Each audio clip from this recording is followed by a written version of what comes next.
Hello students, welcome again to the new topic of environment. This is the video of environment part 5. Let's start. હવે આપણે આ વિડીયોમાં what is ecosystem એના ઉપર discussion કરશું. એના પહેલાના વિડીયોમાં આપણે ઇકોલોજી ઉપર ડિસ્કશન કર્યું હતું. બરાબર? તો સૌથી પહેલા જોઈએ what is ecosystem. A specific landscape forming regions like forests, deserts, grassland area is known as ecosystem. હવે એક સ્પેસિફિક લેન્ડ સ્પેસ હોય મીન્સ એક સ્પેસિફિક જગ્યા હોય જ્યાં ફોરેસ્ટ હોય, ફોર્મિંગ રીઝન્સ લાઈક કેવી રીતની જગ્યા હોય જે ફોરેસ્ટ છે, ડિઝર્ટ છે, પછી ગ્રાસલેન્ડ છે, આ બધી જે જગ્યા છે એ બધાને શું કહેવાય? ઇકોસિસ્ટમ કહેવાય. Is known as ecosystem. It is a biological community of living organism and its surrounding in the form of physical environment. હવે આ શું છે? એક બાયોલોજીકલ કમ્યુનિટી છે શેની? ઓફ લિવિંગ ઓર્ગેનિઝમની, એક સિસ્ટમની, મીન્સ રહેવા માટે, એક સિસ્ટમથી રહેવા માટે એક બાયોલોજીકલ કમ્યુનિટી બનાવી છે એન્ડ ઇટ્સ સરાઉન્ડિંગ, અને એના આજુબાજુના areas in the form of physical environment. અને આ બધું શેમાં હોય છે? ફિઝિકલ એન્વાયરમેન્ટમાં હોય છે. Ecosystem consists of all the living things existing together in a given area. હવે ઇકોસિસ્ટમ જે છે consist of all living things, બધી વસ્તુને કન્સિસ્ટ કરે છે existing together in a given area. જે એનું પર્ટિક્યુલર એરિયા હોય એ જગ્યા એ વસ્તુ લિવિંગ થિંગ જે છે એ અહીંયા એક્ઝિસ્ટ કરે છે. It includes animals, plants and other living organism. હવે આ જે લિવિંગ થિંગ્સ છે એની અંદર શું આવે છે? એનિમલ્સ આવે છે, પ્લાન્ટ્સ આવે છે અને અધર લિવિંગ ઓર્ગેનિઝમ આવે છે. And is also related to non-living environments. અને અંદર ભેગું કઈ આવે છે? non-living environment એ આવે છે. such as એમાં હવે non-living environmentમાં શું આવશે? atmosphere, climate, soil, etc. etc. The nature of ecosystem is relevant with the geography like mountain, rivers, lakes, coastal areas or iceland. હવે જે નેચર છે ઇકોસિસ્ટમનું, the nature is relevant with the geography. એ શેનાથી related છે? એના જે આપણે geography છે એનાથી રિલેટેડ છે. Like mountain, rivers, lake, coastal areas or island. Coastal areas કો યા આઇસલેન્ડ કો. હવે આ બધી વસ્તુ ઉપર નેચર ઓફ ઇકોસિસ્ટમ ડિપેન્ડ કરે છે. The controlled parameter of the ecosystem.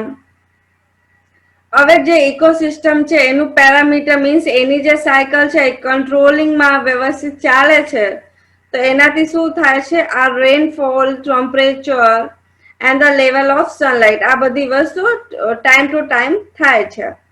All the living organisms of the ecosystem are considered as biotic component. એમાં શું કીધું છે? જે લિવિંગ ઓર્ગેનિઝમ છે ઇકોસિસ્ટમના, તેને કેવી રીતે તમે તમારે ધારવામાં આવશે? એને કહેવામાં આવશે, એને કેવી રીતે કન્સિડર કરવાનું? As Biotique component. Living organism of the ecosystem is also called as biotic component. બરાબર? હવે ઇકોસિસ્ટમ ને આ ડેફિનિશન તો ન કહેવાય પણ એનું ડિસ્ક્રિપ્શન આમાં આવી ગયું કે ઇકોસિસ્ટમ શું છે. હવે types of ecosystem. There are two types of ecosystem: terrestrial ecosystem and aquatic ecosystem. તો સૌથી પહેલા આપણે શેમાં જશું? ટેરેસ્ટ્રાયલ ઇકોસિસ્ટમ ઉપર જશું. તો પહેલું છે terrestrial ecosystem. This ecosystem is in nature state like forest, grassland, semi-arid areas, desert, mountains and iceland. હવે આ જે ઇકોસિસ્ટમ છે એ ક્યાં ક્યાં મળે છે? ફોરેસ્ટમાં, એનું જે નેચરલ સ્ટેટ છે એ શું છે? ફોરેસ્ટ છે, ગ્રાસલેન્ડ છે, સેમી એરિડ એરિયાઝ મીન્સ ડ્રાય, જે ડ્રાય લેન્ડ હોય, જ્યાં પાણી ન જતું હોય એ ડ્રાય લેન્ડ. પછી માઉન્ટેન્સ અને આઇસલેન્ડ. હવે the high uses of land for urbanization and agriculture development increases production of food grains as well as raw material for consumer item. હવે જે આ જે લેન્ડ છે એ બધાનું આપણે હાઈ યુઝ કરીને એને અર્બનાઇઝેશન કરી છે, એનું મિનિંગ એની પ્રોસેસ કરી છે, આખી સોશિયલ પ્રોસેસ કરી છે, પછી એનું એગ્રીકલ્ચરનું ડેવલપમેન્ટ કરી છે, મીન્સ આપણે જે ખેતીનું બધા કામ કરતા એનાથી શું થાય, આપણું જે ફૂડ ગ્રેનનું પ્રોડક્શન છે એ વધે છે, as well as raw material four consumer items. જે કન્ઝ્યુમર આઇટમ છે એની માટે, કેમ કે આપણે ફૂડ પ્રોડક્શન કરશું તો એની માટે આપણે પાછું રો મટીરિયલ જોઈએ, તો એ બધાનું પ્રોડક્શનમાં ઇન્ક્રીમેન્ટ થાય છે. However, the overuse of these land creates serious damage to our environment.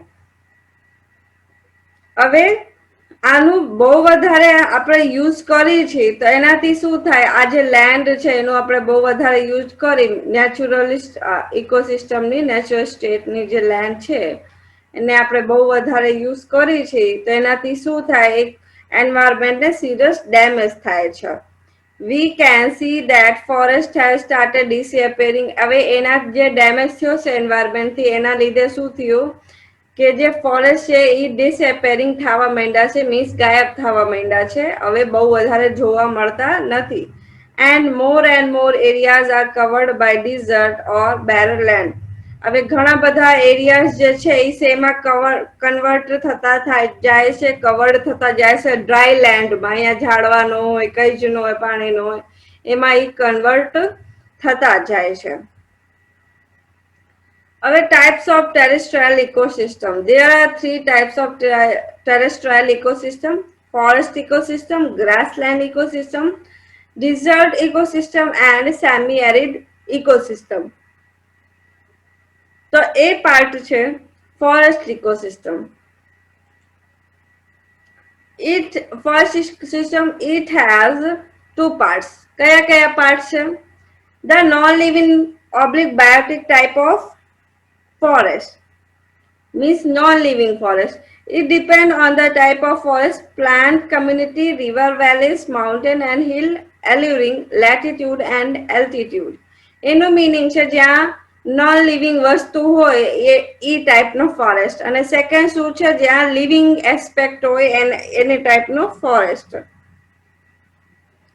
તો આમાં જો કયા ફોરેસ્ટ આવશે, પ્લાન્ટ્સની કમ્યુનિટી, રિવર્સ વેલે, માઉન્ટેન્સ છે, હિલ્સ અલોરિંગ લેટિટ્યુડ એન્ડ એલ્ટિટ્યુડ. જે હિલ્સ હોય એ નીચેના બાજુ હોય, ઉપર બહુ વધારે હાઈમાં હોય, મીન્સ જેની હાઈટ બહુ વધારે હોય એવા હિલ્સ. હવે લિવિંગ એસ્પેક્ટમાં here the plant and communities R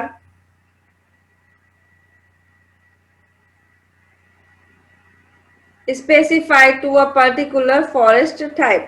હવે એમાં શું કરે છે, જે પ્લાન્ટ છે એન્ડ કમ્યુનિટી છે એ સ્પેસિફાય કરે છે particular forest ટાઈપને.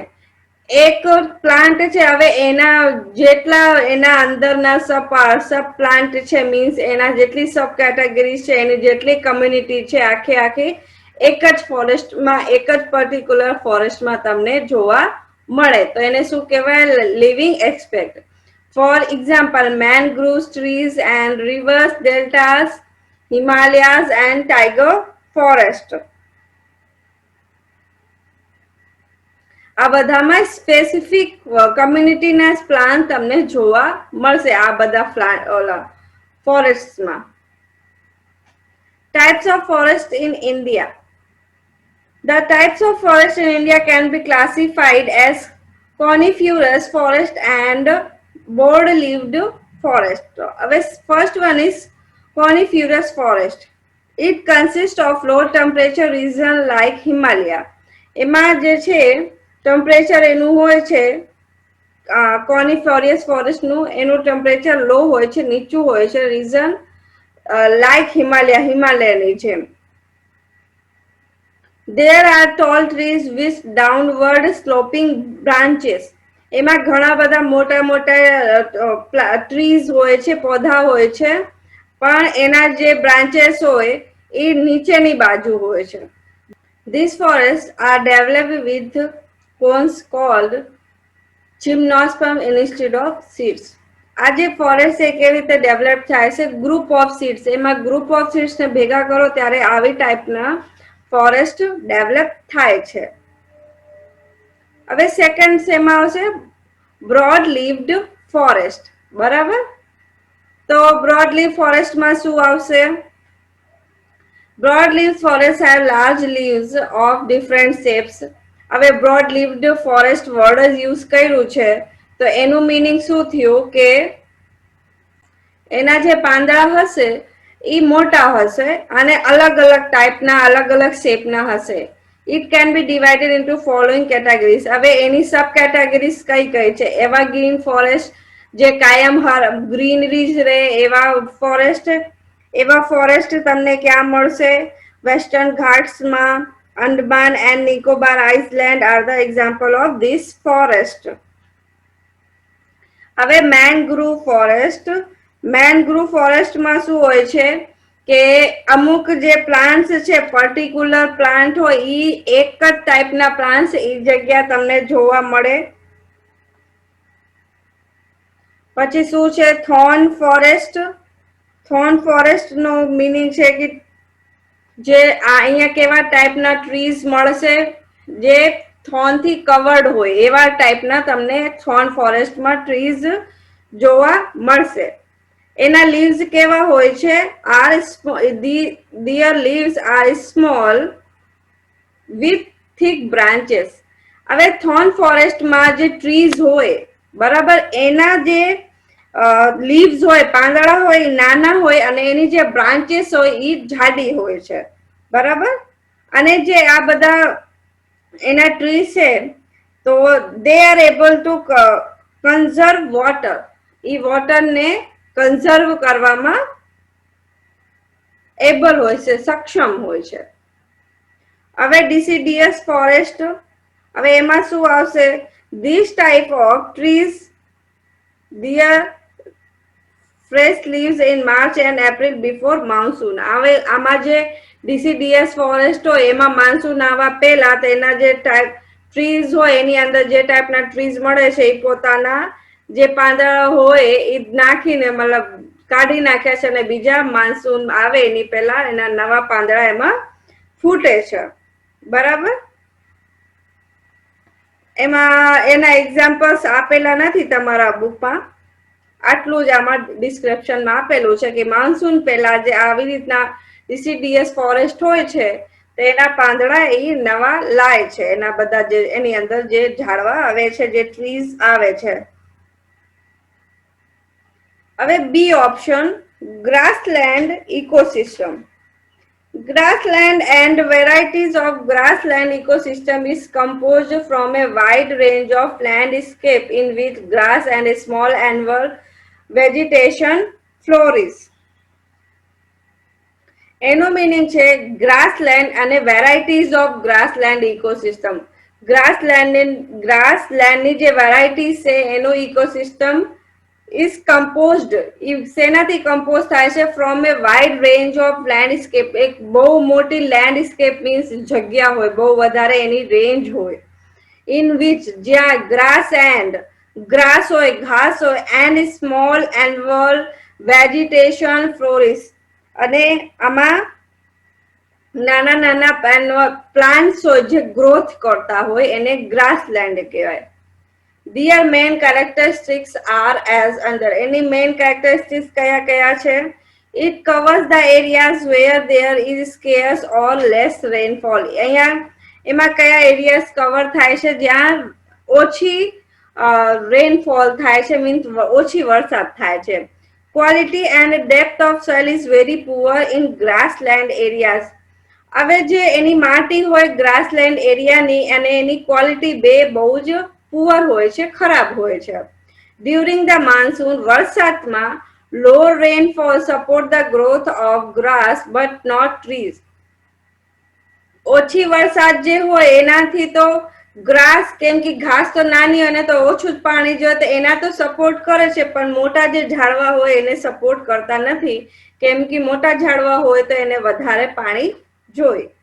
Grassland become dry during summer and in monsoon it grow back.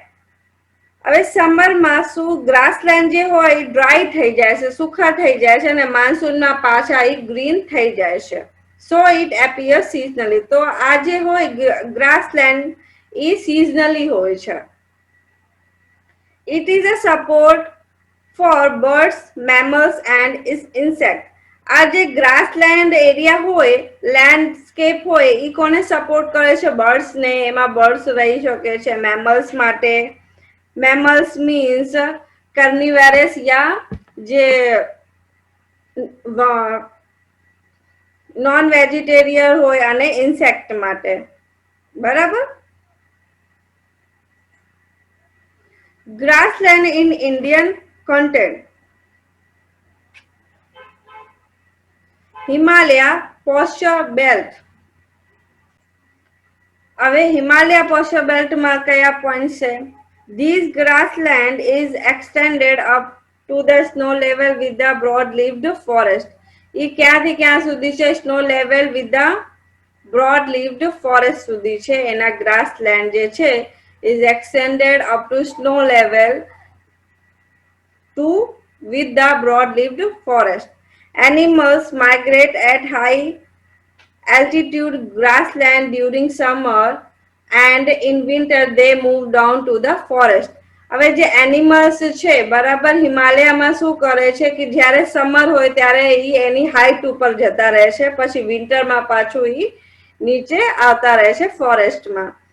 Grasses, herbs, colorful plants and medicinal plants are seen here. હવે હિમાલયાના જે જગ્યા છે એમાં ગ્રાસ ઘણી બધી જોવા મળે છે, હર્બ્સ છે, કલરફુલ પ્લાન્ટ્સ અને મેડિકલ પ્લાન્ટ જે મેડિસિન બનાવવામાં યુઝ થાય છે અહીંયા જોવા મળે છે. Wild life living in Himalaya region requires grassland ecosystem.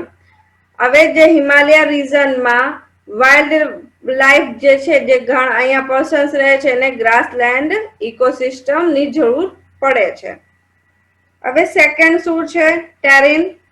Here we find the tall grassland. અહીંયા મોટા grassland તમને મળે છે. The height of this grassland is more than 5 meter. એના grassland ની જે height હોય એ 5 મીટર કરતા મોટી હોય છે. It is located in low-lying waterlogged area of Himalaya. એ નીચેના એરિયામાં જોવા મળે છે, હિમાલયના waterlogged એરિયામાં. Semi-arid plants of Deccan, Western India and Central India. Here we find grassland track with a pattern of thorn forest. અહીંયા એક તમને thorn forest ની pattern જોવા મળે છે. In this grassland we can find આવી રીતના grassland માં તમને શું જોવા મળે છે? Wolf, blackbuck, chinkara, bird, busters means bird and flowering habitat. આ બધી વસ્તુ તમારે આ ગ્રાસલેન્ડમાં જોવા મળે છે. Solar grassland. It consists of pattern on the hill slope area. આમાં એક consist pattern હોય છે hill slope એરિયામાં, hill slope એરિયા ટાઈપનું હોય છે. એક સ્લોપ બને છે આવી રીતના ગ્રાસલેન્ડમાં. They are found on Western Ghats, Nilgiri and Annamalai region. એ તમને ક્યાં જોવા મળશે? વેસ્ટર્ન ઘાટમાં, નીલગિરીમાં અને અન્નામલાઈ રીજન્સમાં આવી રીતના ગ્રાસલેન્ડ તમને જોવા મળશે.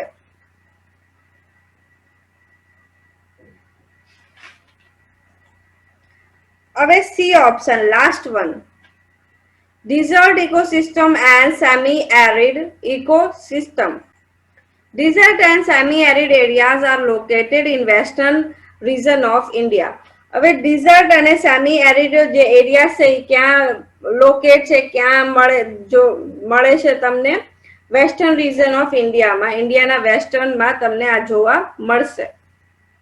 It is highly specialized and sensitive ecosystem. હવે જે આ ઇકોસિસ્ટમ છે ડિઝર્ટ અને સેમી એરિડ ઇકોસિસ્ટમ, એ બહુ વધારે સેન્સિટિવ અને સ્પેશિયલાઇઝ સિસ્ટમ છે, સ્પેશિયલ સિસ્ટમ છે and easily affected by human activity.